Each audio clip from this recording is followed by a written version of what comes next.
I'd like to welcome everybody to the June 17th, 2026 Apopka City Commission meeting. And I would like to bring up Commissioner Anderson to lead the invocation. Okay, thank you so much. So I'm going to actually approach the podium.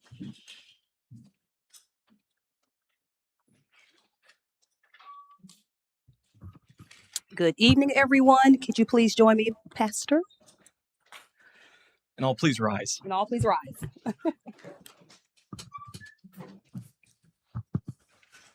So I would like to introduce Pastor Decoy Pore. She's the president and CEO of the Sharing Center and also co-pastor of Celebration Church here in Apopka. It is great honor to introduce this great, amazing business leader in the community. She advocates for women. She was the former CEO also of Pace Girls, and it's such an honor to have you here. So thank you. Good evening, and thank you again for having me here. To the mayor, commissioner, city staff, citizens of Apopka, thank you so much for the opportunity to open tonight's meeting with prayer. If we would bow our heads. As we come before you, Heavenly Father, we come before you tonight with grateful hearts. Father, we thank you for the city of Apopka, for its residents, businesses, schools, first responders, and the many people who work each day to make this community strong and thriving. As we gather tonight to discuss the business of the city, let us remember, Lord, that the leadership is required from a perspective of responsibility and privilege. The decisions made in this room impact families, businesses, children, seniors, and the future of the community of Apopka. Scripture reminds us in Proverbs 11 and 14 that where there's no guidance, a people fall, but in the abundance of counsel, there is safety. Lord, we thank you for the leaders gathered in this room. Your word tells us in James 1 and 5 that if anyone lacks wisdom, they should ask of God who gives generously. So tonight, Father, we come together on one accord, praying and asking for wisdom.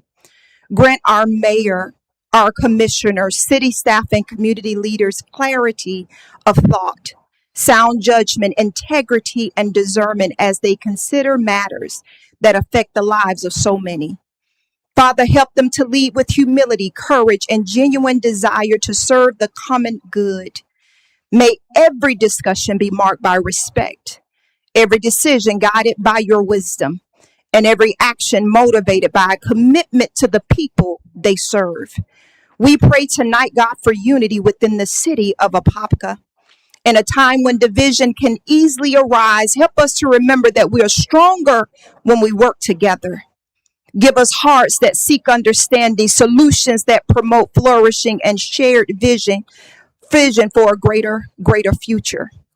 Father, we come tonight on one accord in prayer as we lift up the families of Apopka. Bless the children with the opportunity they need to succeed. Bless our seniors with care and dignity. Bless our businesses with growth and our neighborhoods with safety and peace. Protect our police officers, firefighters, healthcare workers, educators, clergy, and all who serve from a servant leadership perspective in this community. Lord, may your favor rest upon this city. Let Apopka be known not only for its growth and success, but most of all, Father, let it be known for compassion, character, and commitment to serve others. We lay beside, God, our desires, our wants, and we ask to help us to make the needs of others the most important. As this meeting begins, we ask for your guidance. We ask for blessings upon every agenda item, every conversation, and every decision that must be made. And Father, we ask this now in no other name that we know, but the name that has power.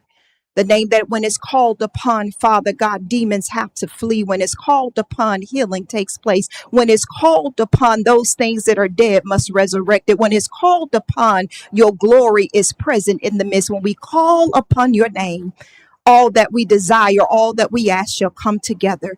So, Father, we ask this prayer now in no other name we know but the name of Jesus Christ. Amen and amen. Amen. Amen. Thank you very much. Thank you, Commissioner Anderson. We can all do the Pledge of Allegiance. I pledge allegiance to the flag of the United States of America and to the republic for which it stands, one nation, under God, indivisible, with liberty and justice for all. Thank you. All may be seated.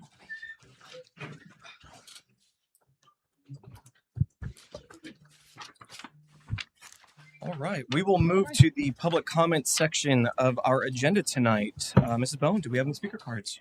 Yes, Dr. Jim Moyer.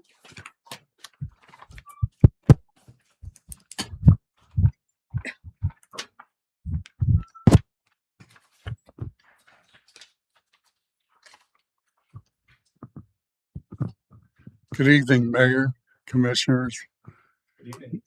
My name is Dr. Jim Moyer. I'm the elected Orange Soil and Water Conservation District 2 Supervisor serving Northwest Orange. This presentation, like all my presentation, is mine and mine alone, no other individual or organization. However, Mr. Leroy Bell of here in Apopka kind of inspired me to do this particular one. Between 500 and 300 million years ago, there were two supercontinents. Florida was not part of the North America portion of the supercontinent. However, the next 100 million years, the two continents came together to form one, and Florida was kind of in the middle. The one continent broke apart into pretty much what they are today, except Florida was underwater for the next approximately 170 million years. Okay, that is what formed what today's Florida aquifer. The drifting of the plates, the land masses, the limestone when it was underwater, sand and clay later about 50 million years ago came from the northeast, specifically Appalachian Mountains. The sea level rises and falls, change the shapes, and the acidic groundwater in the northwest and southeast broke apart some of the limestone. Here's a picture of the aquifer, but you notice it's not exactly the same all throughout the whole entire state. It also goes into southeast portions of the U.S. a little bit as well. Right now, 90% of Florida and 100% of Orange County get their water, their potable water from the aquifer. During the wet season, of course, we hope the aquifer is replenished. During the dry season, we pray that we can get through it and without warnings and restrictions. Within Orange County, it's not the same. Here in the west, the water is replenished from near the surface, so which means the more pollutants can get into the water system. It's a higher risk of pollutants, runoffs, and our area, as you know, is historically more agriculture and more septic towns.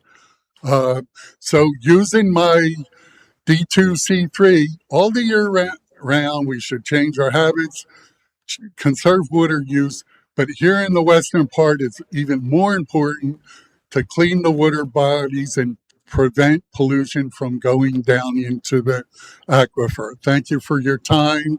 God bless you all. Thank you, Dr. Moyer. Thank you. And before we do the next one, I just want to apologize. I know it's a little warm in here. I apologize.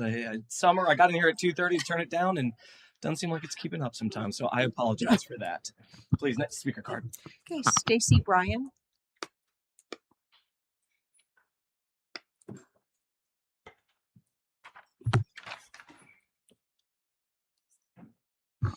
Stacy Bryan, P.O. Box 315, Apopka 32704. I'm coming before you tonight to speak on Mabel Powell's behalf. Miss Mabel is one of the homeless or unhoused people that spends most of her time underneath the walking bridge. And on Monday, there was a rain delay. I was out walking, and I sat down just to speak with her, and we were talking and just kind of small talking. We've had a lot of conversations about God, about the Bible, about all sorts of things from our past, just getting to know one another. I consider her a friend. And through all of that, we've never had a political conversation. During that conversation on Monday, she said, Stacy, she goes, who's the mayor of Apopka? And I said, Miss Mabel, you don't know who the mayor is? And she goes, no. And so I told her, and she says, I don't know him. I said, yeah, I said, you probably do. And I pulled up your picture and showed her your picture. And she said, yeah, I've seen him around. She said, Stacy, she says, do you think that he supports homeless? And I said, I can't answer that for you, Miss Mabel. But I said, I would like to think that he does. And I said, not only that, I said, I can tell you that back before he was mayor, he was a commissioner. And when he was a commissioner, there was talk about a resource center being created. And he actually mentioned one of the buildings within the cemetery to be used for a possible resource center. And so we began talking about what the homeless actually need. She has lost her identification, her Medicare cards, pretty much all of the time. She's constantly replacing something. And she has a lot of needs, as do all of the homeless. She is currently 75 years old on the streets. She'll be 76 in August. And so I just wanted to bring this to your attention. She wasn't comfortable enough, and she said, Stacy, will you talk to them for me? She says, will you tell them that we need a place? So I am coming to advocate for Mabel Powell, who has been on the streets in Apopka since the 1980s. She has family here in Apopka. Her son lives in Apopka. And when she is off the streets, she's with her son. But when she's not physically or mentally able, she is usually underneath the bridge during the day. So I wanted to bring that to your attention. I wanted to let you know that the homeless really do need a resource center and that they are crying out for those resources. Thank you. Thank you, Pastor Brian. Thank you. Thank you.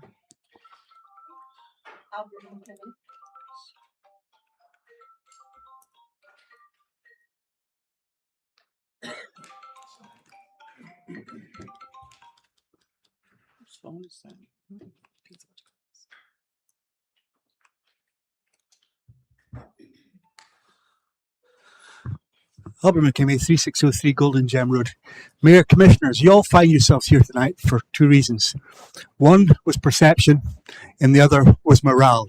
The morale in this city became so poor, and that was due to the perception of injustice, and people wanted a change. I would like to see a change in the culture in the city. For too many years I've come here, and my mind goes back to a young man called Naret Turan, who came here and complained that he was a whistleblower and that he saw bullying in the city employed, and he went to HR, made a complaint, and subsequently his position was terminated for one reason or another, and he never felt that he got justice. So this isn't something that's a new perception. It's something that's been going on for a while. And currently, as much as some of the commissioners say that what goes on social media is rubbish, then, you know what, I don't report on anything it's rubbish. I only report on facts. And I don't know the facts. I only can tell you that the perception is that the employees are unhappy and the public are unhappy because it's not a happy work environment. And the perception has to be that any business coming to Apopka is going to judge you on how you deal with bullying in the workplace. It's going to judge you on how we deal with sexual harassment in the workplace. Now, I'm not saying that's going on, but what I'm saying is there's a perception that the morale in the city employees is not good.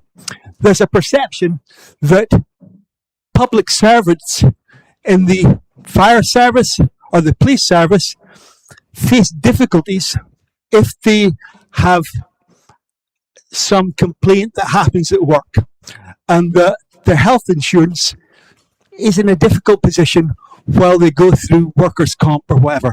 Now, I can't attest to what those conditions are and why those people are facing difficulties. But what I'm here to ask is, do we need to look at the policy? Do we need to look and see how public employees are being treated if they suffer accidents or something happens to them in their work environment?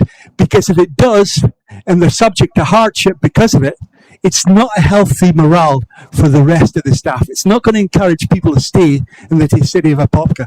If they don't stay, then you're going to be faced to offer improved conditions, improved remuneration to attract other personnel. We want to keep who we have. Can we find positions for people who can't actively do what they were supposed to be doing before they became ill, just to tide them over? Thank you, Mr. McKimmey. Good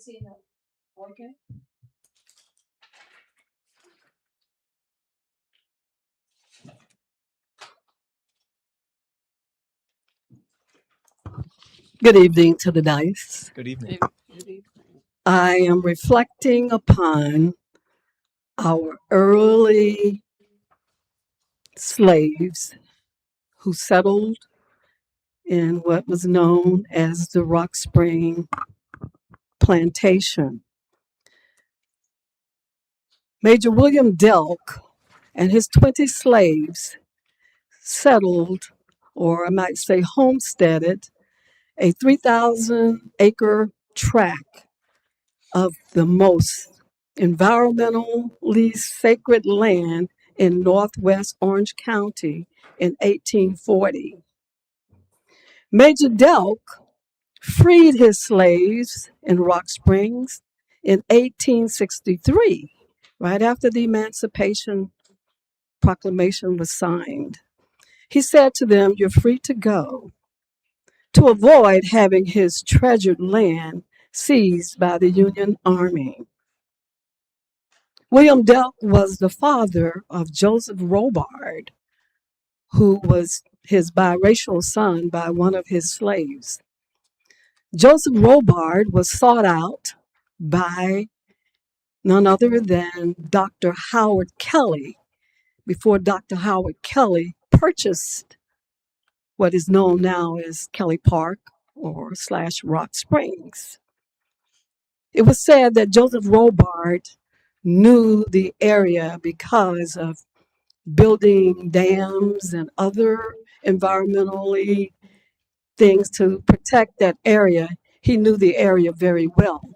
So the Apopka chief located Joseph Robard for Dr. Kelly.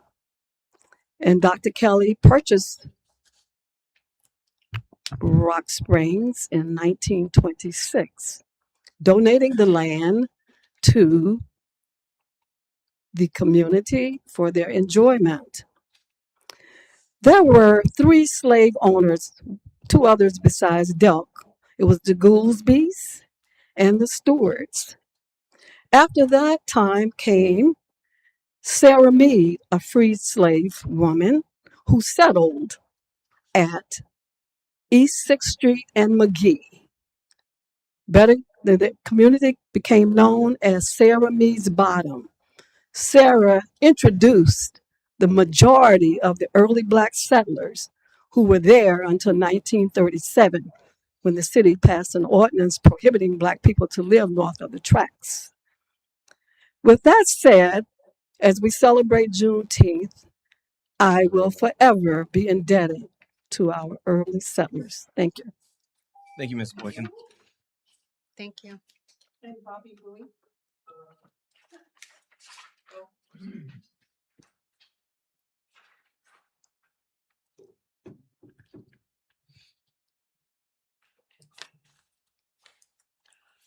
I'm Bobby Boy on Boy Scout Road.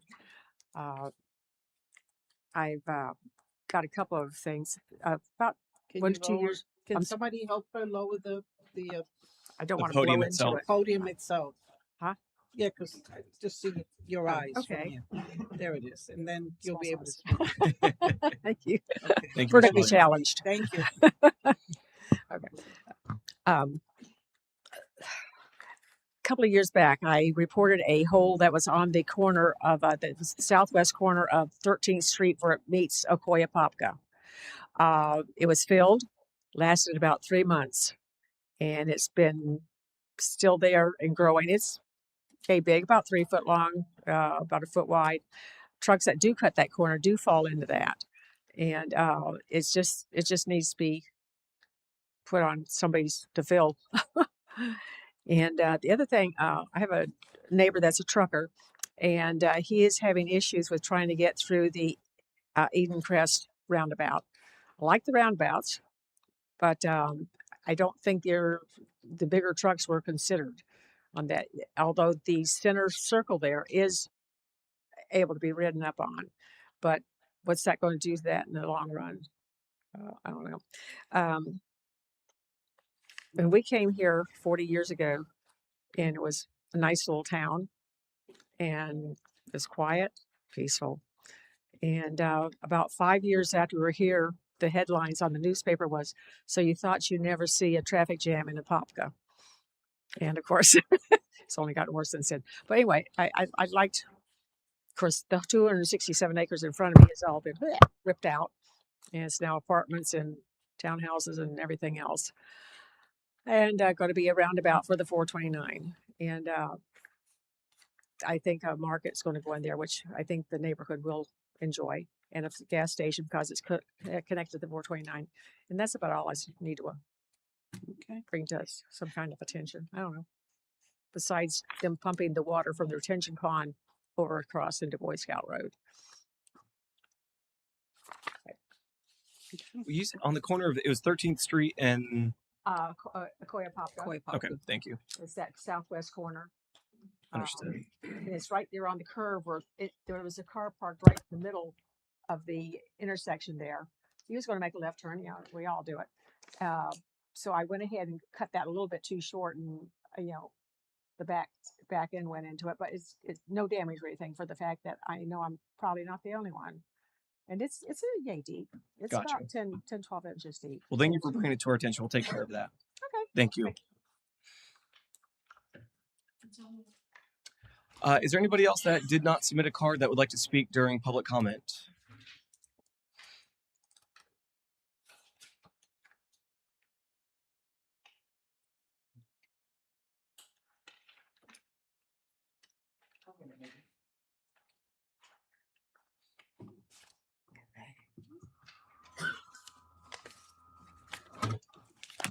All right.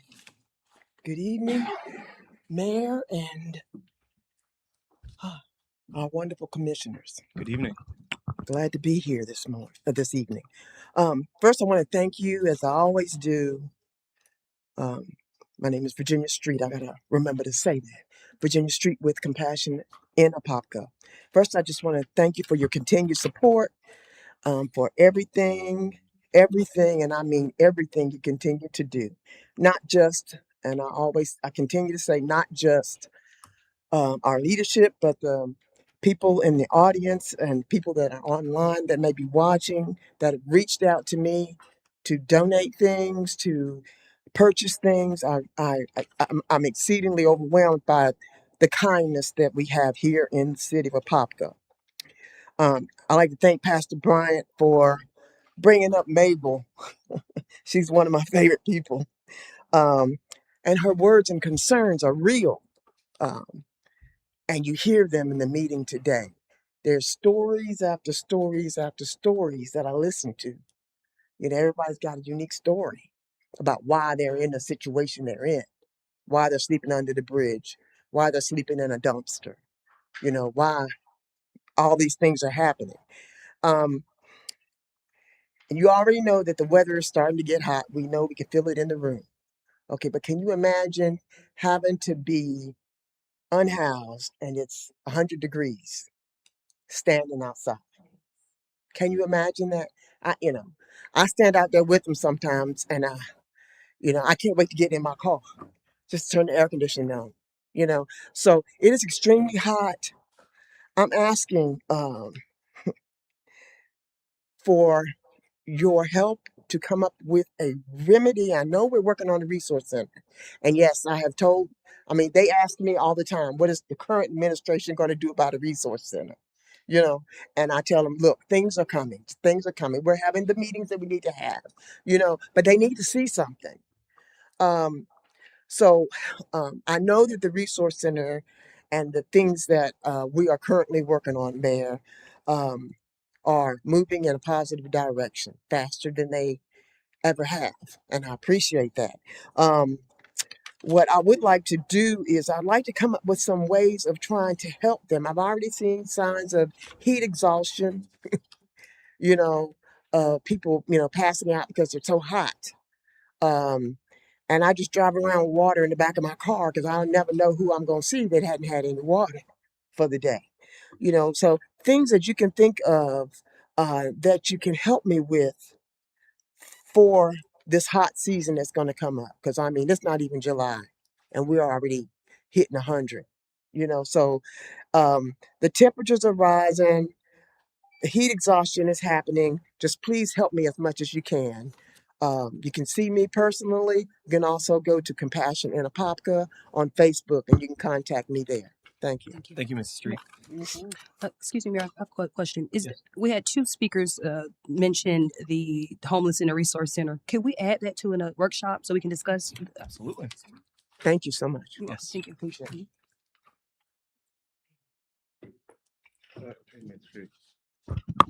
Leroy Bell, 2308 Blue Meadows Court, Apopka, Florida. Just a couple of things right quick. All veterans that serve, I would ask them would they please stand and for a moment of silence. We lost 8 people at Edward Air Force Base in California. A B-52 bomber crashed and we lost all 8. One of the guys served with my grandson.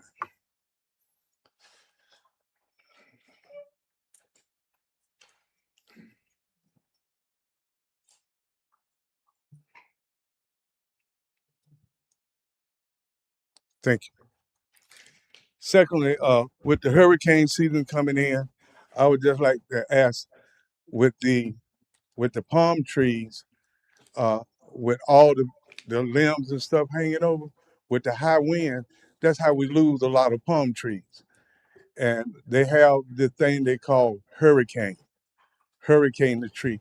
That's where they cut all the limbs out, I believe, except 2 or 3 that they leave standing up. This way, when the wind blows, it don't blow the whole tree over.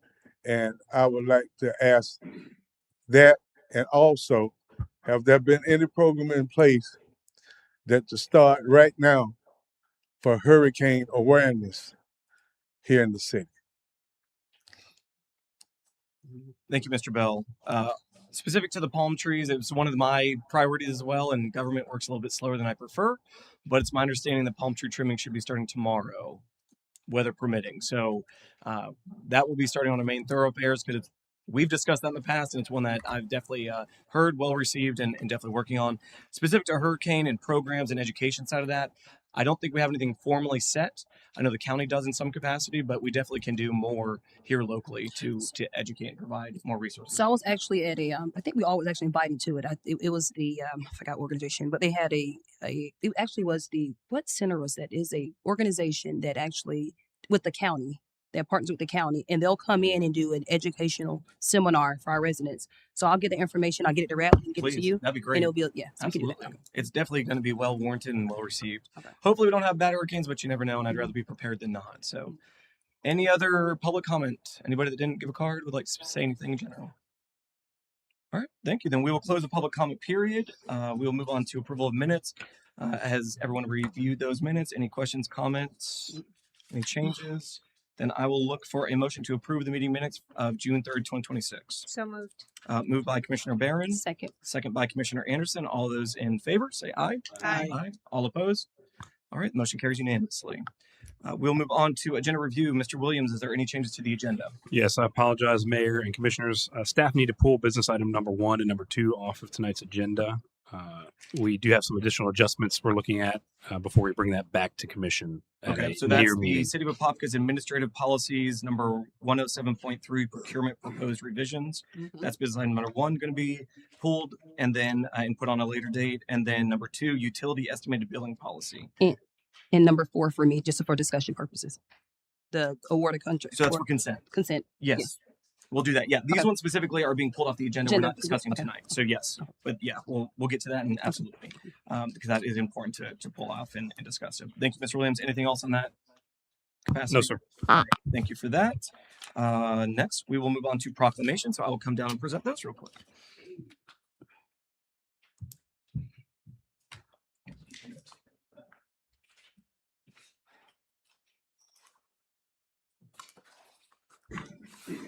All right, first one up is our Code Enforcement Appreciation Week, and that week is actually the beginning of June, but with June, and I think we'd updated the commission on this, we had some changes made from code enforcement being under PD to now it's under building. We feel there's a little more synergy there, and we're going to see how it goes. If it doesn't go well, back to PD it goes.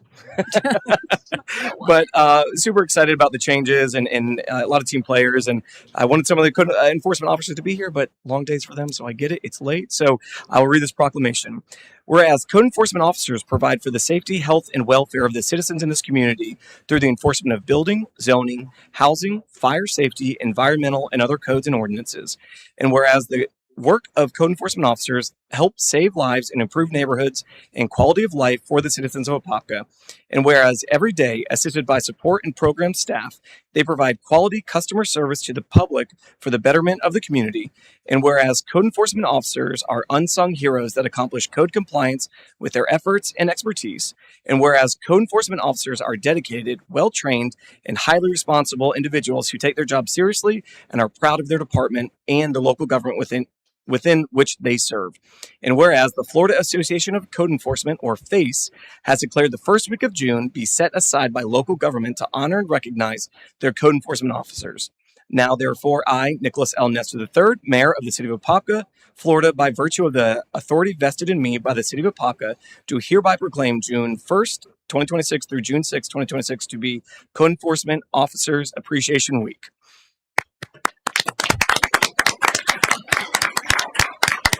Commissioners, if we can take a picture, Mr. Hanson, if you'll take a picture.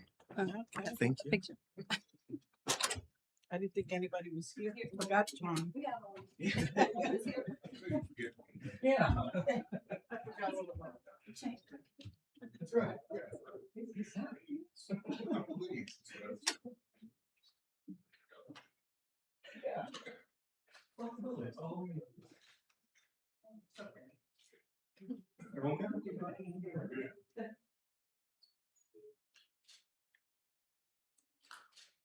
Awesome. Appreciate you. Yeah, exactly. Do you guys want to sit down and read Juneteenth proclamation as well? Please. All right, next up is the proclamation for our Juneteenth recognition.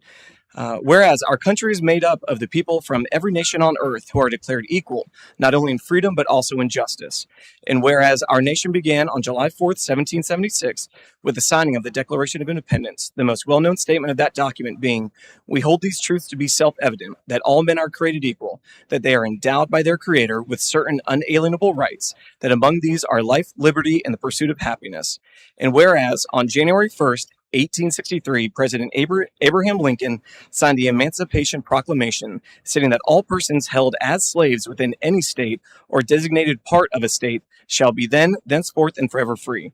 And whereas the Emancipation Proclamation made the permanent abolition of slavery a Union war goal and provided the legal framework for the emancipation of nearly all 4 million slaves as the Union armies advanced.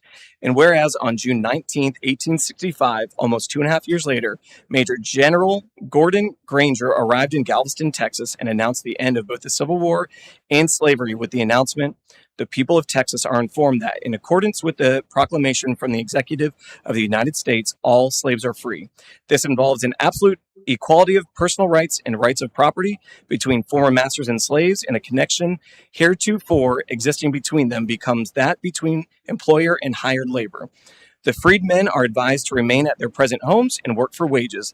They are informed that they will not be allowed to collect at military posts, and they will not be supported in idleness either there or elsewhere. And whereas Texans began the celebration of Juneteenth in 1866 with the community events such as parades, cookouts, prayer gatherings, and musical performances, and historical cultural readings, as freed families emigrated from Texas to other parts of the United States, they carried the Juneteenth celebration with them.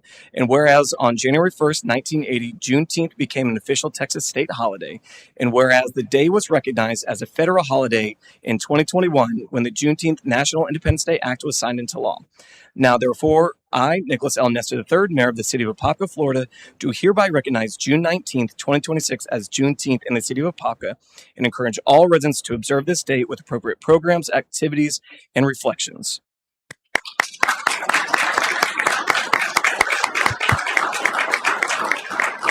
Before we take our picture, I do want to welcome up Mrs. Jones for a quick word, please. And Mrs. Morris.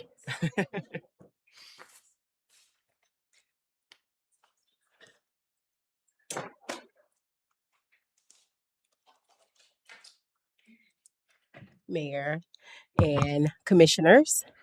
This is our president, Kiyomi Jones, but I'm just going to read a little bit of history about Juneteenth, and we want to thank you so much for the proclamation. Um, we celebrate 161 years of freedom since emancipation and honor the generations who fought to make that freedom a reality. We also recognize that many of the rights we value today, including stronger protections for voting rights and equal citizenship, came through the sacrifices and courage of those who stood for justice during the civil rights movement. Juneteenth is more than a celebration. It is an opportunity to learn our history, honor the contributions of African Americans to this nation, and reflect on the resilience, innovation, and determination that have helped shape the United States. So we invite you all, everyone, it's no color, black, white, all colors, to come out and be a part of our parade and and the celebration and gain a deeper understanding of our shared history. Together, we honor the past, celebrate the present, and inspire future generations to continue building a stronger and more united community. Thank you so much. Okay, so the parade, the staging will be on the opposite side, so on the corner of VFW, so 519 South Central Avenue on the Station Street side. That's where we will line up, and we will go down Central to 10th Street, back on Marvin C. Zanders, and then we will end by going directly into the celebration that will be at Alonzo Williams Park at 225 M.A. Board Street. So we invite you all to come out. We want to thank the police and everybody that has been so instrumental in this, that we can make this a success on Saturday. And Carolyn for everything. Yes.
We're excited for Saturday.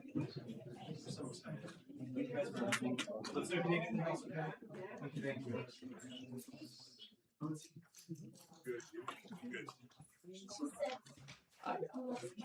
Good.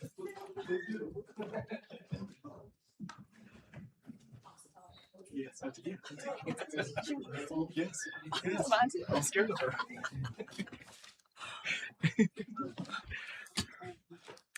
Excellent.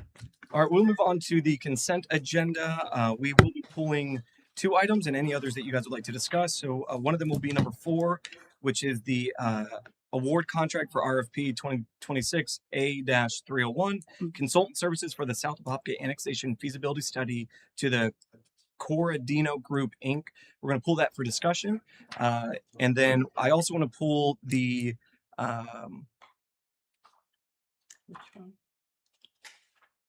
Four. it's 4 and Number 3, yes, just one up. Yes, thank you. Which is the Water Reclamation Facility East Plant Expansion Design. Just some questions there and kind of figure out, make sure we're on the same page here and make sure we want to move forward with it. So with those 2 being removed, I will look for a motion to approve consent agenda items 1, 2, and 5 through 9. Moved by Commissioner Ruth, second by Commissioner Anderson. All those in favor say aye. Aye. All opposed? Motion carries unanimously. Mrs. Sherman.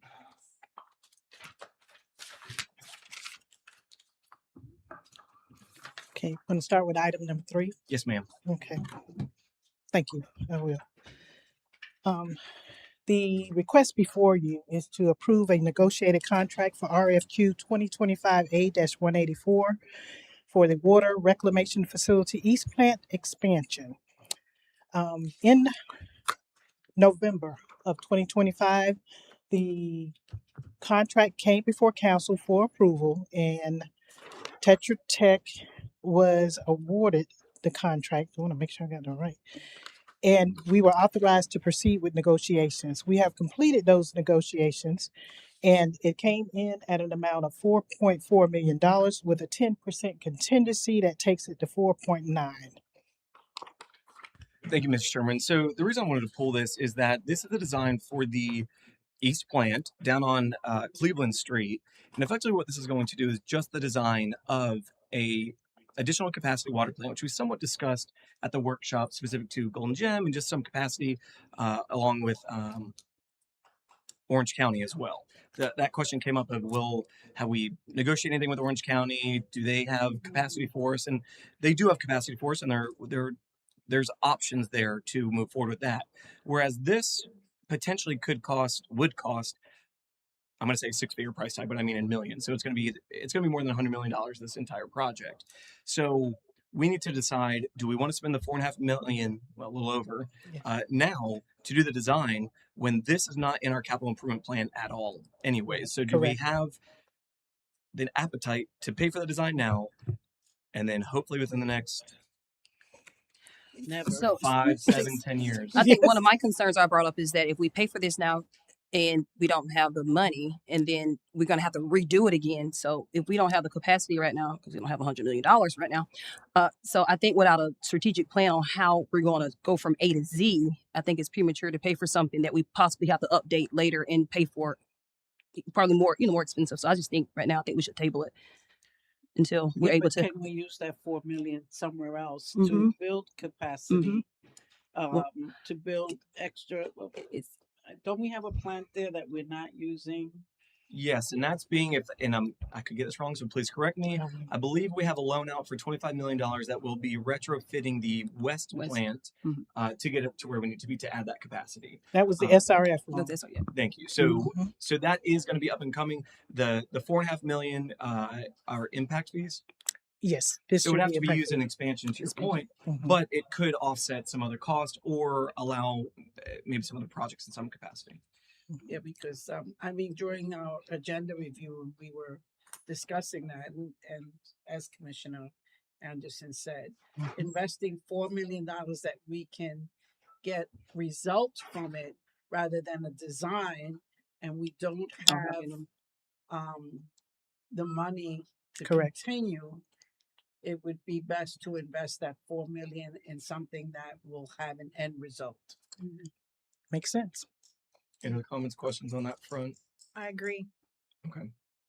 So with this being a RFQ, do we have to vote on this in some capacity? Can we just let it die if we don't make any motion at all, or do we have to make a decision on it?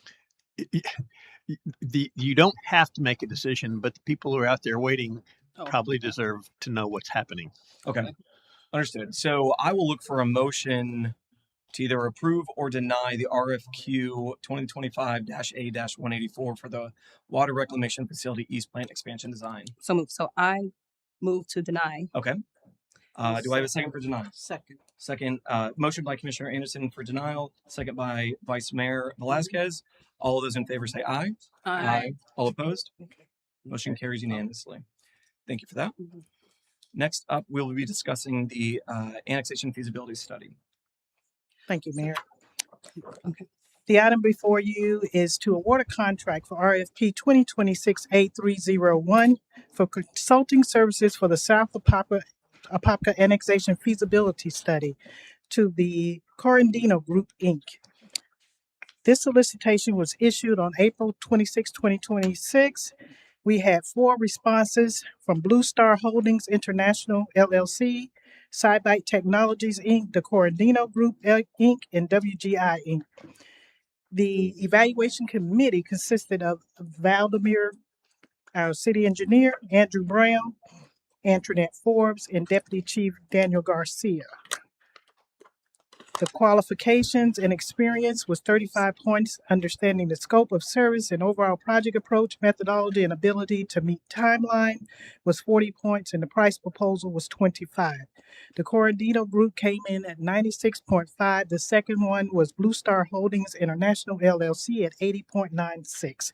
We do have Miss Scarlett Hammonds here with the Corandino Group, and she does have a little presentation if you'd like to hear this. Your call. Yes, absolutely.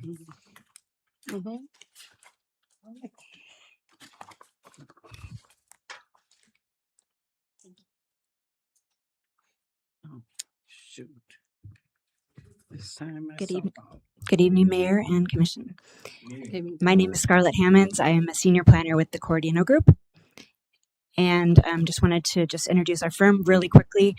Just letting you know we are a full service construction, engineering, planning firm, and we operate throughout all of Florida. We do have our headquarters is in Miami, and we have a local office close by here in Altamont Springs. For this project, we have a team that we propose would be led by our president and the CEO of our company, Mr. Joseph Corradino. I would be the project manager. We have an assistant project manager, Alexander Rios, is proposed, and also we would utilize services of a GIS specialist. We have a financial analyst, and we also have engineering services from Keith, which would be a sub-consultant.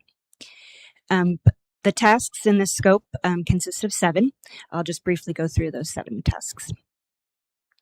We would do the mapping, of course, related adjacent areas and unincorporated areas.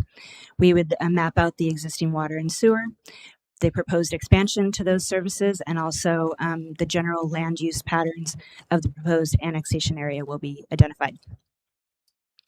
We'll go through certification process, and this is governed by Florida statutes, confirming the annexation area is contiguous, that it is compactness, its absence of enclaves that would not be created, and also that the portion of the study that would be not the area are subject to exclusion. No portion would be subject, excuse me, stumbling over my words. So the urban service delivery plan would be part of the study as well. This will document current service levels within the study area against the city's established level of service for each of these categories. The categories include police, fire, water, sewer, trash, lights, street maintenance, parks, building inspections, zoning, planning, and government administration. And this will happen through the assistance with the city departments. The water sewer service expansion plan will be part of this study. It will be a technical review examining water distribution, the wastewater collection system, and also reclaimed water system. The analysis will assess the technical feasibility of extending the water and sewer to the study area. The basically part of this project will come up with a timeline for this extension if it is determined to be feasible. The proposed timeline will be for construction of water and sewer. It will begin the effective date right after the annexation is finalized, and it will be a part of this final analysis. We'll also look at the financing based again on Florida statute requirements, the revenue stream, the expected expenditures to deliver services to that area, and also financing methodology will be proposed. We'll also include communication and documentation. Obviously, this will come to you in the form of a final report. We will coordinate regularly with staff during the process and have key benchmark dates, and it will also be presented to you finally at the final study as as a final study. We propose a schedule that is approximately 2 months. It would be, if awarded tonight, it would be starting within the week, and we're looking at early August for a final deliverable. That's my presentation. Thank you very much. And I'm here to answer questions. Are there any questions from commissioners, please? Yeah. Okay. So first, I want to say thank you to former Commissioner Smith. I know this is something that was important to him, that was near and dear to his heart. So I'm glad to actually see that it's actually moving forward and happening. So just a few things. So I know this is kind of a quick synopsis and of kind of the study, but one thing that I didn't see was any type of engagement or any type of engagement with the residents in that area, in other areas. Did I miss that on? Is that anything in the study? I was looking at that. That is not part of our scope today. No, that would be the engagement would be coming before you at the council, at the commission meeting. I think the engagement was supposed to be a separate task, like a survey or something that we were going to do. I thought that was supposed to happen first. The last time we talked about it, they wanted it to happen at the same time, simultaneously. That was the last discussion with council. And keep in mind too, we do have a new makeup as well, so we can redefine how we want to do this. We can figure that out. Yeah, because we have so much. We have a lot of documentation from different workshops. So the one thing I don't want to see this group do is repeat something that we've already done. We've gotten feedback, but as to Commissioner Anderson's point is, I think it's important to have the community feedback somewhere in here. That's important. I totally agree. Again, the direction that was given when they said to go out for this again was to do both of those simultaneously. You were trying to get questions or something, Radley? Was that when did we decide? Yeah, there was a discussion about what questions would go out in the survey, and my recollection is the same as we'd put the survey out while this feasibility study was going on. But I mean, a real, like, I would like to see this group actually have community input, like not through a survey. We'll probably select someone else to gain that community input because that was not a part of their scope. This is just to do the feasibility study, but we can also go and select someone else to do the survey. And I think, Cliff, you recall some of the discussions pertaining to that as well. So I guess the rationale for me is, so I think one or two things probably needs to happen. Either we initially need to do a survey to engage the residents in the beginning, or after this is done with the data so they can make an informed decision. Is that because right now I'm just kind of I want to kind of understand what we're doing here. I think you need both. So three things. The survey, go ahead. Well, here's the thing. What happened last time, and this is going from memory, is that there was a faction, I'm not sure who was in what faction, that said, why would we go doing a feasibility study till we found out whether the residents were interested? And the other said, we should do the feasibility and get the input at the same time. I don't frankly remember how it ended up going, but that's how I recall it. Because again, there was some number of the council that wanted to find out if the residents really wanted to go forward. There was the other part of the council that said, well, until they know what it is they would be getting, they won't have a good answer to the question about on a survey. And so that's how the stuff got muddled, is my recollection. So not simultaneously. So the goal here is to do the study first and then take that data and do a survey to the residents. Is that what we're doing here? If that's what the I just want to understand what we're doing here, because I don't really. Previous discussions was as he just mentioned. Well, was it simultaneously or was it 1 and 2? What I recall was simultaneous. Simultaneous. Okay, but so that's not the same thing. That Cliff just pointed out was a part of that discussion. I guess we got to figure out what we're doing here, I guess, so we can know. Correct. That's correct. So this had started, I think this RFP went out December. We originally went out, remember we only had one and then we stopped. And so this went out, April of 2026 was the... Oh, excuse me. Okay, so I'm way off on that. So again, it came from a previous commission makeup. So that's where let's have a discussion of how do we want to proceed, or if we want to proceed, and what's that look like. And the cost of this, the way that it is right now too, because that wasn't part of anybody's presentation, $44,500. So I just want to make sure that's out there as well. So it's that discussion. It's do we want to move forward with it? How do we want to move forward with it? In what capacity? What do we want it to look like? Well, I guess from if I was in the study area, I would want to know what that impact is, what it's looked like in order for me to make an educated decision. So I guess this study will give them all the information so they can make a decision on what that looks like. Maybe that was the rationale at the time. Yeah. And it may not give all the information. I also need to put that in there too, because it gives a kind of a high level information, but there'll be more that we need to kind of put out there that residents are going to have questions about. That this study may not be fully comprehensive exactly how your life is going to be impacted one way or the other. So I don't want to oversell this that this is going to be telling everything, but at the same time, it's going to have get us on the right track to have the right conversations to figure out, hey, do we need to engage another vendor or another third party to maybe look deeper into water and wastewater and how we're going to be able to provide that, or what that looks like, or do we need to engage Orange County and see what that looks like depending on their services they currently offer. So and that was the next question, because I have in Orange County. I was like, I don't see any here where we're actually reaching out to the county to get any type of data or anything from them. This study includes anything with the county, because I don't see anything about the county in here. So I don't know how we can compare it. During the workshops, did the county provide? I believe the county did provide some, but it's data. But it needs to go into this feasibility study in order to accurately get a complete picture.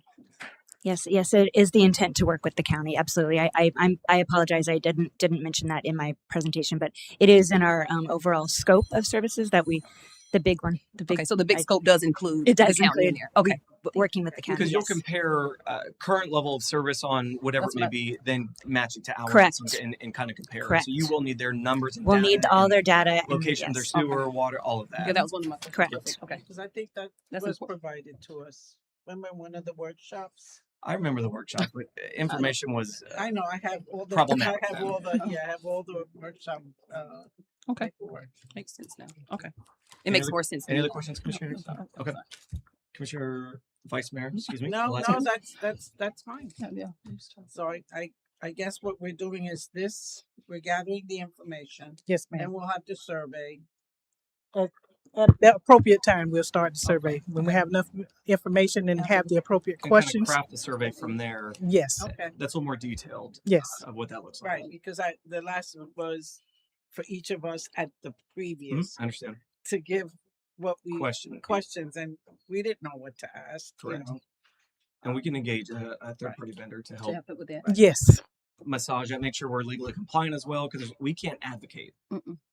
Correct. No, the whole idea of the study is to get information that would be relevant for the residents who are proposed to be included in the annexation and the city to know what they're getting if they sign on to this and what we are getting as a city if we sign on to this.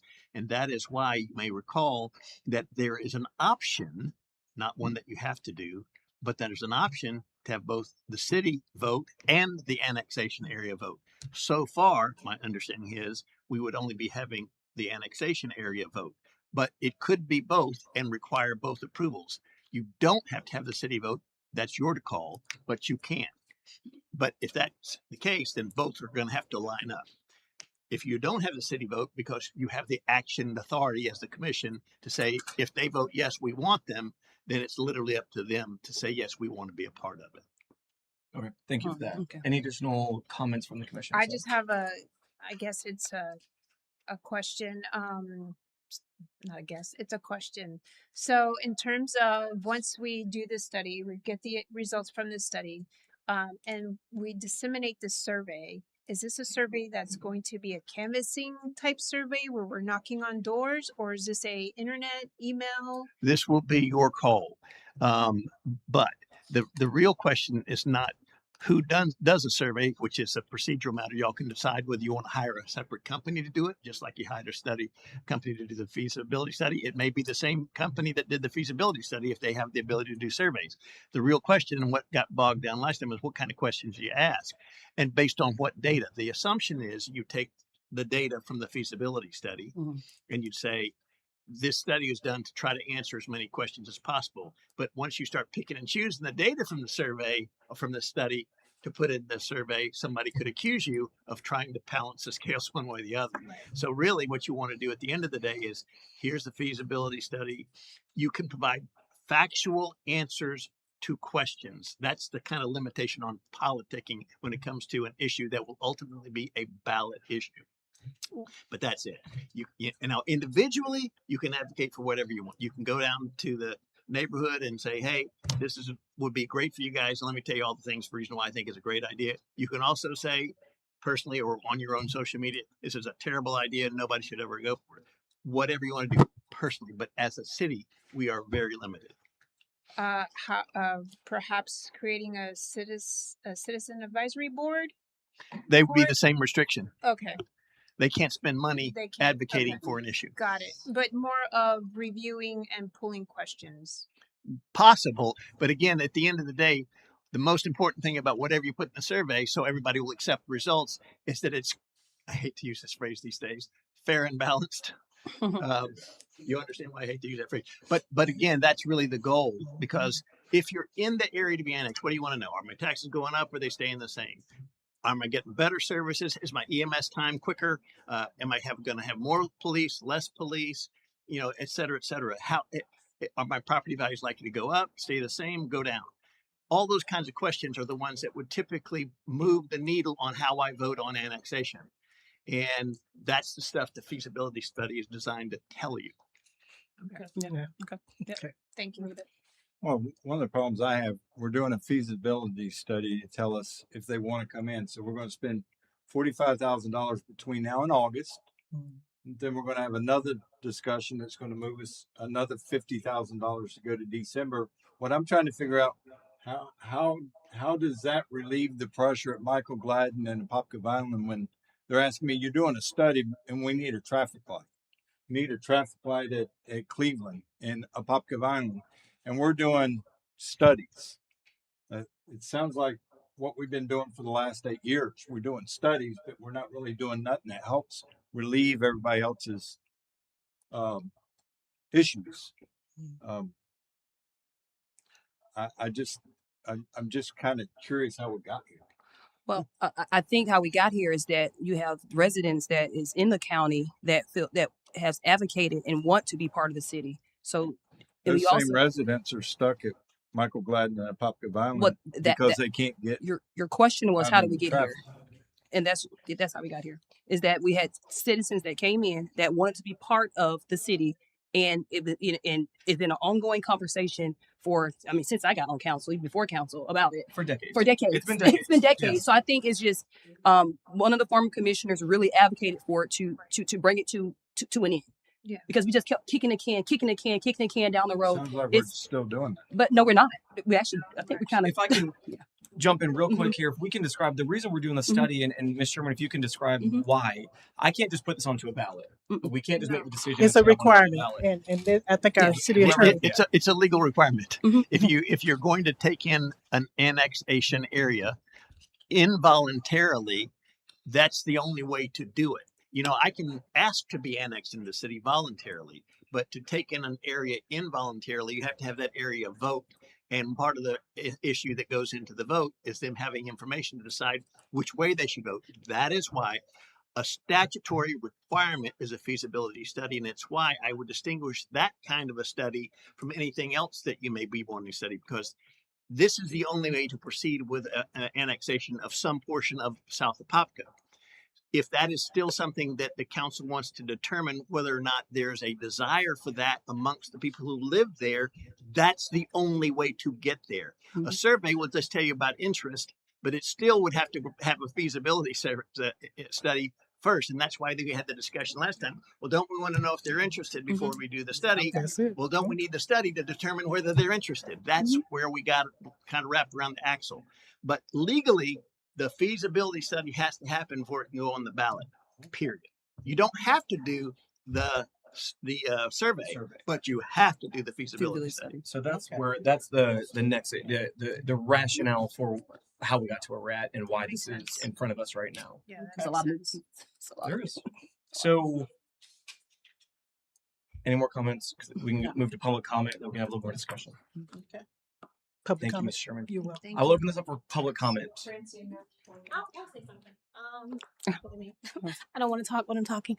So, just about my personal preference, well, my personal viewpoint on the annexation, I'll give you my personal experience that communities in South Apopka don't understand until they're impacted. My friend lost his daughter in a car accident, and he had to wait for the ambulance to come from Orlando to save his daughter's life, and she died when Apopka was 2 blocks over.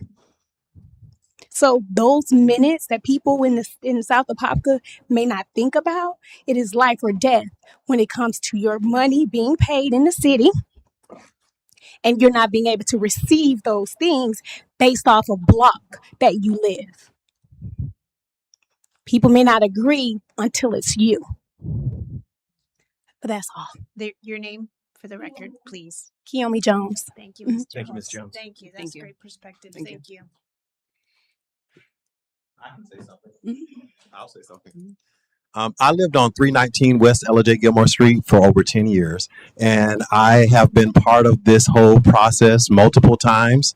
And I don't live there now, but I have tons of family members that live currently in South Apopka that will be affected by the decisions that you guys make. One of the things that Kiyomi just mentioned was that it does change. I personally, living in South Apopka, did have to wait quite frequently. There was a few times that I needed medical services or the police department to come. It took hours for them to sometimes respond. So it does make a difference on how it's presented. But also, I don't think a lot of the facts are given to the residents. And I do appreciate Commissioner Anderson asking, do the residents have the information so that they can actually make a sound choice? And I think not having, like, say, for instance, there's hardly anybody. Is anybody here from South Apopka? Just a wave of hand. Miss Monique. Yeah. Pastor Smith. So there's very few people that are here from South Apopka that are actually knowing what's going on. So I think getting the word out and maybe having a discussion more so open so that they can actually give input, and that will help you with making your decision much easier. Name for the Thank you. record. My name is Mark Wright, Ahern. Thank you. Thank you, Mr.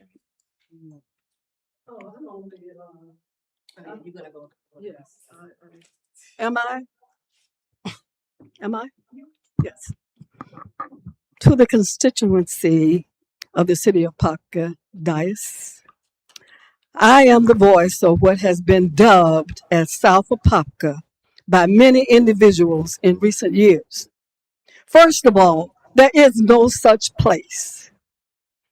U.S. Postal Service makes no distinction between if you live Apopka zip code 32703 or 32712.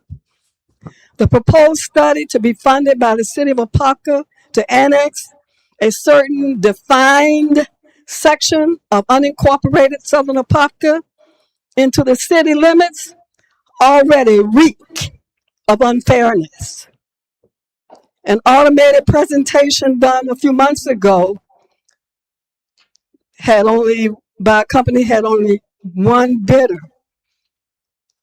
There are many questions to be answered regarding this study as I'm witnessing tonight. The city of Apopka proposed spending of thousands of dollars to study annexing a community that lack infrastructure, is poverty-stricken, disenfranchised, blighted, and rural. Using the guise that the city of Apopka can provide better services than Orange County is a hoax, and it's a no-brainer. U.S. Census defines the community as economically deprived and depressed. Proposed annexation is an opportunity for developers to move forward with unbridled growth in Northwest Orange County without having to go through the rigors / guidelines established by the state of Florida to annex properties into city limits. Proposed annexation for unincorporated southern Apopka will fast track a takeover of a historical community using the laws of eminent domain, gentrification, higher property taxes, forced sewer hookups, and displacement of its residents. The city of Apopka spoke loudly in 1937, segregating this community almost 89 years ago. Annexation of Southern Apopka, unincorporated, is not for the betterment of my community. It is for the detriment. Persons seeking and supporting annexation most times do not live in the community and are not experts for what is best for the people of Southern unincorporated Apopka. Thank you. Thank you, Ms. Boykin. Thank you, Ms. Boykin.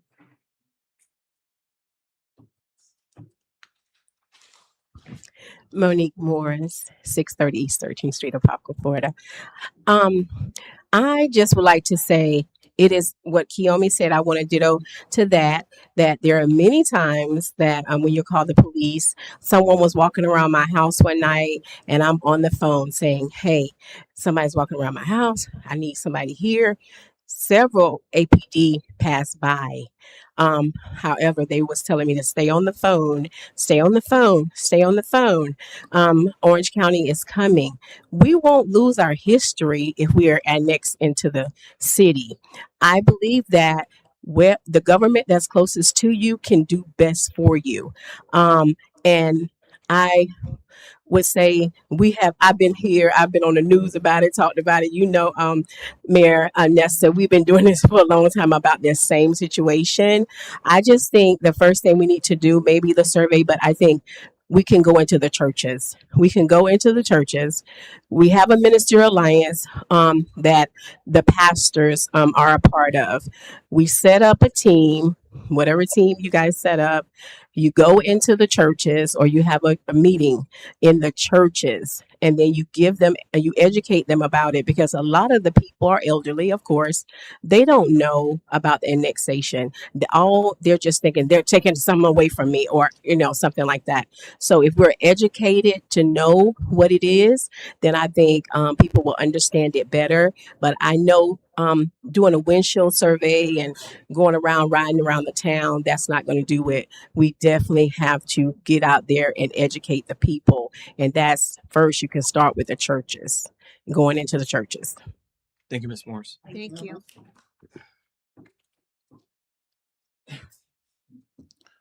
Leroy Bell, 2308 Blue Meadows Court, Apopka, Florida. First of all, if you're going to do a study, the first place you need to start looking, go to Orlando, to Orange County. Yes, there is a place they call South Apopka. And the reason it was called South Apopka, it was back when we had a mayor by the name of Linda Chapman. We had a president of a South Apopka Action by the name of Reverend, he's a reverend now. I believe it was a reverend then. His name was Reverend Hezekiah Bradford. He went to Linda Chapman and asked Linda Chapman that we needed some dollars in a specific place to be designated there. And that's when they came up with South Apopka for those particular funds after the census report for it to hit the blighted area of South Apopka. Secondly, Commissioner Roof, there's another minister. I don't know if he's a member of the ministerial line. His name is Reverend Jimmy Howard. He'd been up here several times. He got up and he testified right here when his house was on fire. He testified that his taxes went down. Secondly, you got people talking about it's too expensive to live in North Apopka versus South Apopka because most of the people in South Apopka is on a fixed income. That's a farce. Because it's just as many people in North Apopka and South Apopka is still on a fixed income. Now, how is it going to be more burdensome for you to live in South Apopka, to annex South Apopka, when you're already paying water, you're getting service from South Apopka?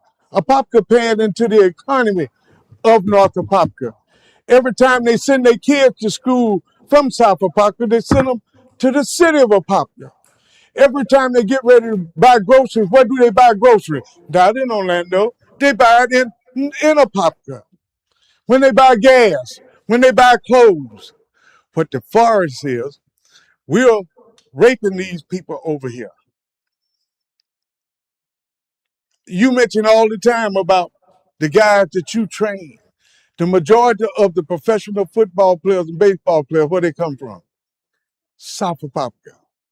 You talk about putting in traffic lights, this, that, and another. Well, we need to put them in, Commissioner Root, but everything that you do in North Apopka, you burden the people in South Apopka. Look what you just did with the water, with the meters. It's time. It's time to stop overlooking people and bring people together. Thank you, Mr. Bell. Thank you, sir. I never thanks y'all for your service and what y'all do. it's, it's amazing. Anyway, I'm sort of going to change horses a little bit, but when he came up with stoplights again, and I have talked about having a stoplight at the east end of Boy Scout Road in Apopka, Coy. I do not think that is maybe correct. Now, I've been rethinking. There's some areas of time there's very low traffic, like 10:30, 11 o'clock in the morning, and there's another place in the afternoon.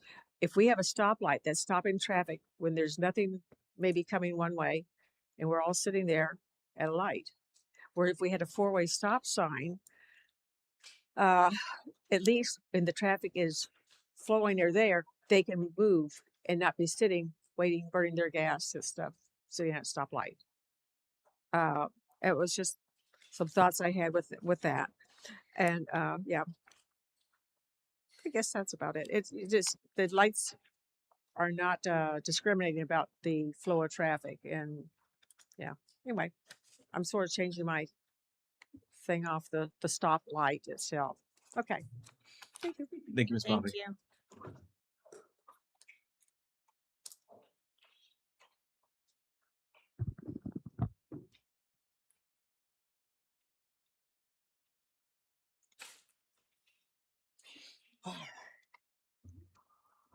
Virginia Street, 2119 Palm Vista Drive, Apopka, Florida. No, I do not live in the city. But, I'm sitting back there and I'm observing things. And this is 2026. And I just really feel like this city has got so much division unnecessarily because of a rule that was set up in 1930 something. They had their reason for what they did, why they did then. But this is 2026, and there should be some unity in this town.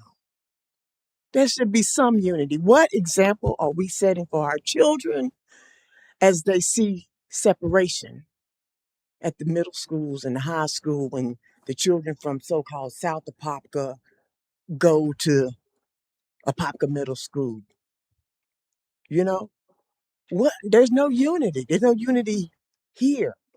So there's no unity there. This is really time. We really need to evaluate. The information needs to be given. Facts need to be given. How this is going to impact you. Yes, people are scared of change, but the facts need to be given and good decisions need to be made, not just for how you feel about right now, but for how it will impact your children, your grandchildren, and those that you love that live near you. This is our village. Whether we live in North Apopka, South Apopka, we're driving through it. This is our village.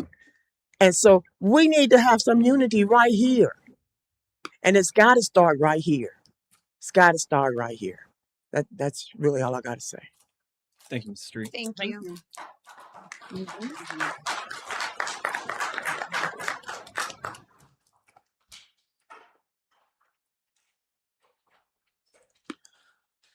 Albert McKimmy, 3603 Golden Gem Road.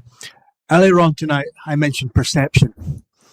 And as we look and people look at Apopka, how are they going to evaluate us? It's not about what we spend, it's about who we are. And if we disenfranchise people because they're not educated, because we haven't taken the time to collect the information that we can give them to help them make a choice, we really don't deserve to be leaders. Thank you, Mr. McKinney. Thank you, sir.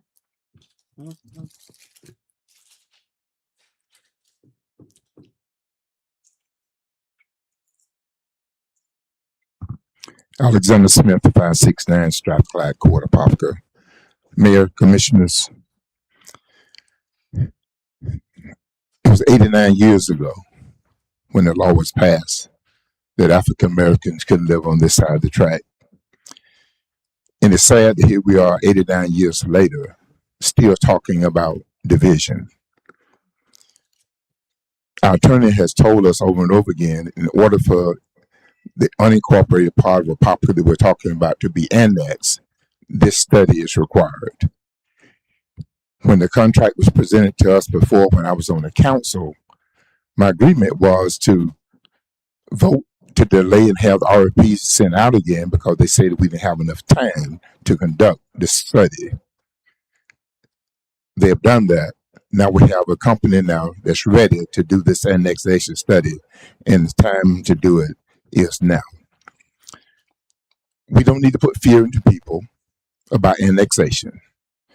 You've heard it said over and over again, right now is taxation without representation, because the people in unincorporated Apopka spend their money inside the city limits of Apopka, but they receive no benefits because they're not city residents. We are talking about building Station 7 on the north side of town. We need a Station 8 on the unincorporated part if we annex it in. So if we can build Station 7 for residents that have not lived here, then why not build Station 8 and annex unincorporated Apopka for those residents that have lived here all their life? We can do whatever we want to do. We don't need to put fear in people. Reverend Howard came and he testified that when he annexed into the city, his taxes actually went down. I've done a study and I've come up with the same conclusion, that there'll probably be at least $490 reduction in their taxes by being a city resident. So that's the forest that we keep putting in front of people. And then when we talk about gentrification, if you ride through unincorporated Apopka today, you'll find developers that have bought property in unincorporated Apopka, and they're trying to sell those houses for $450,000. So it's not about the city coming in and want to take their property and do this. It's being done already, and they're in the county. So those things are not true. It's time for us to stop kicking the can down the road, have this study done so we can provide the citizens with the information they need to answer their questions so that we can move forward with annexation of the unincorporated part of Apopka. I lived in unincorporated Apopka from 1965 to 1979. I came to a city council meeting in 9th grade and I received a horticultural award from this council. And at that time, I made it one of my life goals to one day to sit in one of those seats. When I was living in unincorporated Apopka, I could not. I wasn't eligible to run. I moved from 15th Street to 14th Street to 12th Street to 5th Street and still could not run for an office in the city of Apopka. There are residents that live in unincorporated Apopka that desire to be a city commissioner, desire to be a mayor in their city, but they cannot because they're not city residents. The government that's closer to you can provide you with the best services. And so I encourage you to vote to accept this annexation study so we can move forward. Thank you, Commissioner Smith. Any final public comment? All right, I'm going to close public comment then. Any final comments from the commissioners? Nope. I think I'd move to approve. I second. Okay. I got a motion to approve The awarding of contract for RFP 2026-A-301 consultant services for the South Apopka annexation feasibility study to the Cordino Group, Inc. Motion by Commissioner Anderson, seconded by Commissioner Barron. All those in favor say aye. Aye. All approve. All those that don't. All opposed. Sorry. All opposed. Motion carries unanimously. Thank you very much. Thank you, Mr. Chairman. All right, we'll move on to business items now. We did pull item number one, number two. We are moving on to City Commission regular meeting schedule updates. So this was something we discussed at the last The first workshop. Yes, correct. Excuse me, first workshop. Yes. So basically moving the city commission meetings on the second meeting of the month to 6 p.m. versus 7 p.m. So we discussed it. I felt like everyone's on the same page on that. Right. So this is just to ratify that and make that change moving forward. Sorry, Mr. Williams, this is yours. No additional comments. Okay, thank you. Any comments from the commission at all? No, I'm looking forward to it. All right. Any comments from the public on this change? All right, I'll close public comment. I'm looking for a motion to approve the City Commission regular meeting schedule update. Moved by Vice Mayor Velasquez, second by Commissioner Anderson. All those in favor say aye. Aye. All opposed? Motion carries unanimously. Thank you for that. We'll move on to public hearings, ordinances, and resolutions. Ordinance number 3162, the second reading for the IPMC revisions for code enforcement. Okay, ordinance number 3162. An ordinance of the City of Apopka, Florida, amending Chapter 18, Article 5, Property Maintenance Code, Sections 18-109 amendments to provide for amended fee schedule for violations thereof, providing for codification, providing for severability, providing for conflicts, and providing for an effective date. I see. Any changes? No changes. Thank you so much. Any comments, questions from the commission? No comments, questions. All right. Public comment. Any public comment at all? I'll close public comment. I'm looking for a motion to approve ordinance number 3162. So moved. Motion by Commissioner Barron, second by Commissioner Ruth. All those in favor say aye. Aye. All opposed? Motion carries unanimously. Moving on to ordinance number 3163, the second reading of the annexation Kelly Park Road commercial property. Ordinance number 3163. An ordinance of the City of Apopka, Florida, to extend its territorial municipal limits to annex pursuant to Florida Statute 171.044, the hereinafter described land situated and being in Orange County, Florida, owned by Effie Road Holdings LLC, located east of Effie Road and north of Kelly Park Road, comprising 1.16 acres more or less, providing for directions to the city clerk, severability, conflicts, and an effective date. Any changes? No changes, Mayor. Awesome. Any questions for staff from commission? The only question I have is I just want to confirm this is for commercial. Yes, ma'am. There's no residence going to No, ma'am. be built on this parcel. That is our understanding. Yes. Okay. Yes. I just want to make sure I get that on the record. Thank you. Thank you. Any other questions? Any public wishes to speak on this? I'll close public comment.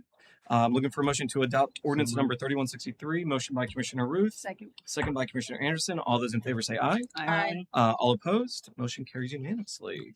Resolution number 2026-28, amending the budget for the fiscal year beginning October 1 and ending September 30th, 2026. Yes, Mayor and Commissioners, I think we need to table this Table this, item because it was related to a business item that was pulled. Do Yeah, we I need was to, going to ask for that. That was $500,000 for that Yeah, fund. yeah. That's what I was going to ask. Yeah, so we're going to table this until that comes back with it. do we need to table it? Does it need to be a date certain, or can I table this in perpetuity? Well, you can table it to in perpetuity, but somebody's going to have to remember to bring it back. Oh, we're probably looking about that. That's your job. Yeah, actually, yeah. It can come back when we bring the item back if we bring it. So That makes table sense. it until then. Perfect. Yeah. Okay. So I'm looking for a motion to table motion or resolution number 2026-28. So moved. Moved by Commissioner Anderson, I'll second. second by Commissioner Barron. All those in favor say aye. Aye. All opposed? Motion carries unanimously. Thank you. Resolution number 2026-29 FDOT contract. Okay. Resolution 2026-29, a resolution of the City Council of the City of Apopka, Florida, authorizing the City of Apopka to make, execute, and deliver to the State of Florida Department of Transportation the Highway Maintenance Memorandum of Agreement for contract number AT785 Project FPN 244296-2-78-04, providing for an effective date. Mr. Slomanovsky. Good evening, everyone. And finally, the last item of the night. So Remember, it's the 2-hour mark, so Come on. you don't have any time. We have 30 minutes. All right. So, in summary, the Florida Department of Transportation enters into agreements with local governments for maintenance of state facilities that reside within the local government jurisdictional boundaries. The city currently has in place a highway maintenance memorandum of agreement within the Florida Department of Transportation. The types of highway maintenance covered under the agreement are primarily related to ongoing maintenance tasks such as mowing, litter pickup, street sweeping, and tree maintenance. The agreement does not include large tasks such as resurfacing or capacity improvements. Exhibit C of the agreement shows the maintenance activities the city has elected to provide. The project limits are State Road 436 from Seminole County line to US 441 and US 441 from Bembo Court to Orange Avenue. Per the agreement, the Florida Department of Transportation agrees to pay the city $14,329.93 per quarter, totaling $57,319.72 per year. The remaining term of the agreement is 3 years. The funding source is the fiscal year 2025-26 budget. This is coming from the Streets Funds 3412. And the only reason why we're bringing this as a resolution is because we made certain changes to the previous agreement to lower some of the maintenance activities that we have on the state roads. And we need to enter basically they're 3-year contracts, so we need to reset the contract from the first year again. And that's why it's going to go for another 2 years after this. So what month and year is this going to end, the contract? Because you said for 3 years, but when does it, what month and what year are we talking It's typically in June. June? June, yes. June of 2029? So this will be June 2029, correct? Okay. Yeah. Any other So questions? every year we sign this again, but only the first time because we have changes, we're bringing it as a resolution. Right. After that, it's just going to be administratively signed and executed. Any additional questions for staff? And it lists the locations that we are covering. That Correct. was on page 10, right? That is correct. Yeah, basically there are no changes to the project limits. It just changes in the activities and services. Okay. So we're not adding these. This is already being maintained. We're just reducing some of our scope of our Correct. required maintenance Right. because it costs us substantially more than what the state is giving us to maintain. Correct. What they're paying us. Any additional questions? No. I will open up for public comment. No public comment. All right. I'm looking for a motion to approve and adopt resolution number 2026-29. So moved. Moved by Commissioner Barron, seconded by Vice Mayor Velasquez. All those in favor say aye. Aye. Aye. All opposed? Motion carries unanimously. City Administrator's report. Nothing to report, Mayor. Just happy Father's Day this weekend and happy Juneteenth. Oh Awesome. my God, you reminded me. You just reminded me. All of us up there, we're like, wait a minute, Oh it my is. God. Can't wait to see what my wife's going to do. Thank you for that. City Attorney. Yeah, briefly, obviously, everybody knows that we now have to contend with a November referendum, which could severely affect the way we do local government on a go-forward basis. And the news is not getting better. The referendum was initially touted as something that's better than what was proposed because it only took us up to a maximum of $250,000 relief. But if you read the bill, you'll find that it says it requires that they come up with a study and a proposal to get rid of all property taxes on homesteaded property within a certain number of years thereafter. And so what I'm telling you this now for, you're all aware, I did a memo, gave it to Radley, and I think he's going to distribute it. That sort of is summarized. It's a little over a page and a half, but it gives you the details. But what you need to be thinking about as you move into budget season, which is right now, is how you're going to cope with what is, in my opinion, that is not professional, except that I'm a lawyer. You have to assume that they're going to vote to approve this, and it's going to be a massive hit on your budget. Okay. What a great positive message. Just kidding, but no, thank you. Otherwise, I love you guys. Thank you for that. City Commissioner report. Commissioner Anderson. Yes, so just Attorney Shepard. So that is very interesting because I've been getting a lot of calls from residents and even just some concerns myself. So what does that look like for us? I mean, should we? I mean, that's really major because that's going to be a major reduction to our budget. So are we doing a work? I mean, this is what we really need a workshop for. Are we really need to probably do a workshop? Because I think this is going to affect even our current budget that is before us right now. So what does that look like? Because it's something we really need to consider and spend a lot of time figuring out what that looks like for us. Absolutely. So there's two different ways, and again, staff, please jump in, or Attorney Shepard, if I'm overstepping, please. How we're kind of looking at it internally right now is not as doom and gloom. Yes, we will have a reduction in our revenue coming in, but keep in mind we're a unique municipality that, although we don't prefer development, that is going to assist with offsetting some of these decreases that we're experiencing. Just like the annexation of that commercial property we just did today, that's going to help to offset. So yes, we will absolutely see a decrease in our revenue in that capacity, but we're meeting with other municipalities to see what are they crafting? What are they looking like? Is there any synergy we can have between different municipalities currently and or the county to see how we can not all pay for the same thing that we're maybe using once a year or something along those lines. So we're working in and kind of have some very, very preliminary conversations on what that looks like. To the point that's being made, there absolutely will be a reduction, and we can try to back into it. It's what I've kind of been asking for, and I know our property appraiser has been working on a rough number of what that. And Mr. Williams, I don't know if there was a rough number or Yeah, Mr. Sherman. yeah, and Ms. Sherman's been working as well on that, and she's prepared to give you a little update. I did make a data request to the Okay. property appraiser, and I am waiting on that data. And I think they are required to provide us with certain data. Based on Is there a this time new- they have to provide it to us by? Because we aren't on budget season. Is there a I time? think they do have a date. I'm not aware of what that date is right now, but they are actively working on the request that was made. And again, I did some rough, just like everybody else, did some rough calculations based on, the values that we had for it's 25 year, and the rough, very, very rough calculations, I will say. In year one, it's about 13%, but in year two, about 30. 30% in Can year you two? equate that to a dollar amount? It was about 5 million in year one, and then it went to 12, so a $7 million difference. So 5 million in year one, 12 million And by you're saying $5 million loss in the revenue reduction. year one, and then year two the And that is very rough based on limited information. I can only take the Okay. information that We won't hold it. yes. I'll hold Yep. So please note, anybody hearing this, that's a very rough calculation. absolutely. Attorney Yes. Shepard, Yeah.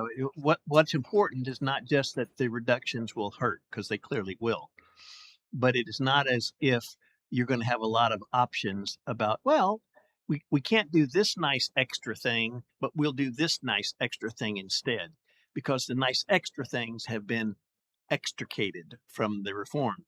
Here are the 7 things that you can spend money on if it's ad valorem taxes. You can spend other money other ways, but if we're talking about ad valorem taxation, which is where most of our money comes from, public safety, including law enforcement, fire service, and EMS, education in public schools doesn't affect us, but affects us as citizens.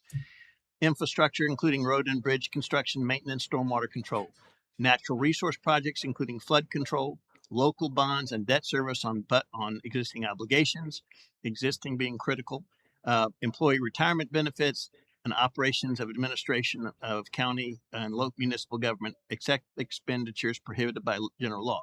What you did not hear in all of that is any of the what I call the cherries on the sundaes that we as municipalities like to do. We cannot now spend money on those things. an example is Parks and Rec. Correct. Yes. We can't spend a dime on Parks and Rec out of ad valorem. So Events, Events. things at the amphitheater, yes, etc. So all of our Uh, programs. What's that garden thing we have out in the park out there? I can't even remember what that is, but there's some event that was always out in Land Park with the the. Saturday Sounds. So it's a big garden thing. I can't remember the name of it. Oh, Yeah, that one. The art festival, art foliage. And so forth. So, yeah, this is a big deal, and I don't think people fully. Right now, it's easy to say, "Oh, my property tax is going down," but so is a lot of other stuff.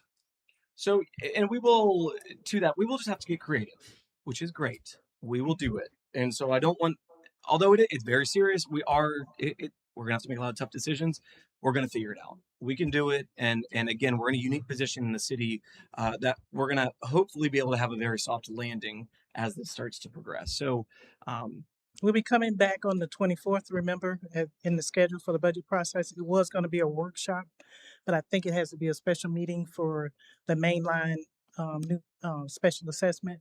And that workshop is when I was planning to share, the different revenues and the different So what? What type options. of meeting is it again? A special? Is It's that? it was supposed to be June 24th. It was on the calendar that I presented. I remember. And it was just going to be a budget Budget. workshop, but then I think we're going to turn it into a special meeting so you can vote on that assessment. But Which again, assessment? Mainline Village, the one that had to go out, the new special assessment, Mainline. Was it Mainline Village. Mainline? That's the one that's on Main Street? Was it Mainline Village? No, it wasn't Green. It was Mainline. Can we something. push that But to I, the July 1st meeting if we need to vote on that? I think they were trying to get it ahead of that due date of July 1st, but I think you can. It's Mainline. advertised. But What, it's a- Susan, was it advertised for the? So it's a Okay, special when did meeting. you advertise it for? I was told that we're not doing it. Oh. So if there's a So we're deadline for that, we'll adjust. But and I was going to bring this up in my report. Yeah, as well. Mayor, I'll have to look into that further. I'm not. Okay. I think we got some timelines crossed here. Okay. So let me. That was. I apologize. Let me Okay. check into that. Yeah. So what Okay. we're going to aim to do, and not to, No, I'm going to bounce no, back to you, no. is we're going to not do the 24th meeting. Everything's going to be done on July 8th. Kind of a budget meeting to go over, really get us where we're at, the revenues as Okay. well as each department changes. Rough. Okay. So we're not doing The June reason being 24th. that the purpose of the June 24th meeting, because on the July 8th meeting, I need to know exactly where we stand in regards to the millage rate, in regards to the rate increases that are in the plans that were adopted. And it was going to include some of the scenarios that you requested and all of that. So that can be factored in and know exactly where we stand at the July 8th. Yes. All right. Let's talk about that offline, We can talk and we'll about it. decide, and then we'll send out calendar invites one way or the other from there, and make sure everyone's on the same page. And that 13% reduction the first year is going to be included in that. And again, that's a conversation of okay. how we would deal with that. Oh, I can share, and we'll be able to So share there's a with you balance to how that other conversation too. Is that Yes. we can spend money on parks right now. I can't spend money on parks that following year. So it's one of those things. Do we accomplish what we can right now with kind of, I'm going to call it freedom? You have the freedom to enter into debt, and you can pay the debt back. So if the debt happened to be for parks projects, you can gladly pay them Tuesday for a hamburger today, if you follow That's me. creative. Okay. So we can pledge all this stuff. These games are so annoying, but yes. So we just got to get creative with kind of Okay. how we do this and then what our priorities are for this fiscal year versus that new one that will create new challenges, but we're going to get through it. So Right. And I can share what other jurisdictions are doing because I've had some conversations especially from the seminar I just left. So that was the purpose of the June 24th meeting. So, because we have to be prepared on July 8th because the next meeting is when it's set. okay, let's So- discuss that offline. Okay. We'll disseminate the information from there. Okay. Thank you for that, Commissioner Anderson. Okay. So sorry, I didn't mean to take that long in my report. And happy Father's Day to all the fathers, all the father figures, people that just show up for people. Mm. Just happy Father's Day, and let's celebrate Juneteenth. That's all. Absolutely. Thank you, Commissioner Barron. So again, happy Father's Day to all the fathers in the room and those that are watching online. And to my husband that's in the room as well. Happy Father's Day. So I just want to say it was truly an honor to be able to attend a specialist Mariah Collington's service this past Saturday. It was such a great homegoing event that it was truly an honor to be able to participate in and thank her for her service. Unfortunately, the circumstances. Juneteenth parade and yeah, I thought I had more, but I guess I don't. So that's all I've got. Thank you for that, Commissioner Ruth. I'd just like to echo the service that we did because the media said that the girl was from Tavares. Then we find out there was an Evans connection, but to come to find out it was one of our own. It was very moving. I think we sent the right message. Absolutely. I did have one thing. Thank you again, Mayor, for allowing the opportunity to have the Golden Gem workshop Absolutely. before this meeting. Truly appreciate it. I think it's a great conversation to begin with. So I appreciate the willingness to have that. So thank Absolutely. you. Thank you. And for that's the doing goal. that. We need to continue to have the conversations like that, and anything you guys want to talk about. I'm not just doing it now. I'm really serious that let's keep adding to this list. I've taken notes as we go through this that we're going to add, and it's important. It's how the residents want to be represented. So I appreciate the time on that. Vice Mayor. Well, I presented the proclamation on your behalf and on behalf of the city at the funeral for Specialist Mariah S. Collington. Thank you for that. And we didn't, it was read by someone in the family, but it was read in its entirety at the service. And so I just want to say thank you. We were all there. About three of us, I think, were there. No, you were there. I was, Yeah, she I was sat next to definitely me. there. I'm sorry. Yeah, She we sat- were she I sat was next definitely to me. there. How could I forget? She sat I was next to sitting me. right next to you. And then, of course, tomorrow, Saturday's the Juneteenth. I will not be in the parade. Obviously, my husband's not up to being in a parade, so I'm gonna go to kind of support the parade by the parade route and go to the Alonzo Williams. So for me, I'm kind of looking forward to that rather than going down the parade route at this time. And that's basically it. And Excellent. just want to say thank you. She's thanking you for the workshops and still thanking you for the office. So what a difference it makes. And She calls it they her paint her the office. Yes. It's her office. It's her office. So how you said the office, It's her right? office. Right, her office, because I've kind of taken Yeah, it's her office. ownership. It's okay. It's your office. But they painted it, and I'm trying to settle in. And once it's settled in, then, like I said, I will try and, I want to look forward to having regular office hours. Mhm. But right now, it's kind of in a disarray. Yep. And It's okay. so we're just trying to settle in. And I know I feel bad. No, it's her Because they office. all It's walk fine. in and I've got It's all her my office. stuff out already. Be okay with it. At least I am. Well, I'm glad you guys are using it. I'm glad that it's valuable. Again, having served as a commissioner, I do know what's valuable, how to kind of do your job and be able to serve the residents. Just to and- have a place of privacy Yep. and feeling like you belong and some ownership. And I really appreciate that. Absolutely. No, I'm happy to do it. All right. Anything else? No, thank All you. right. Mayor's report. So two quick things. One is anything addition to that. I'm calling it quality of life changes for the commissioners. If there's anything that you guys are running into that you're like, this would be nice if we had X or Y, or if this process or procedure was more refined or easier or not as clunky, whatever it may be, send it out. Let us know. We're going to keep massaging this, make sure that we get better and better at this. So please don't hesitate. Make sure to send it to Mr. Williams, my assistant, your assistant, anything like that, and we'll continue to just do better for the residents. The last one was the city commission procedures. I'd kind of left it in your guys' hands to see if there's any specific things you guys wanted. We didn't get anything back, and that's okay. If you guys want me to, I'll kind of create and with staff kind of a rough draft of what one looks like, and then you guys can tear it apart from there. Does that work? Yeah. Because I don't want to do anything presumptuous where I'm pushing it forward. It's going to be, here's a rough look at it with attorney, our staff, all of that, and then you guys go from there and let us know from there. You asked for suggestions? I did. Oh. It's okay. It's all right. We got a lot going on. So Yeah, we did. I mean, Yeah. I give you an office and you give me nothing back. That's right. okay. I'm totally kidding. We'll create something internally and then send it out, get feedback, and make any edits and all edits that you guys feel from there. That sounds good. Hour and 48 minutes. We Okay. did it. All right. Any comments and anything? We're done? We're done. Everyone have a great night. Thank you. Thank you, everyone.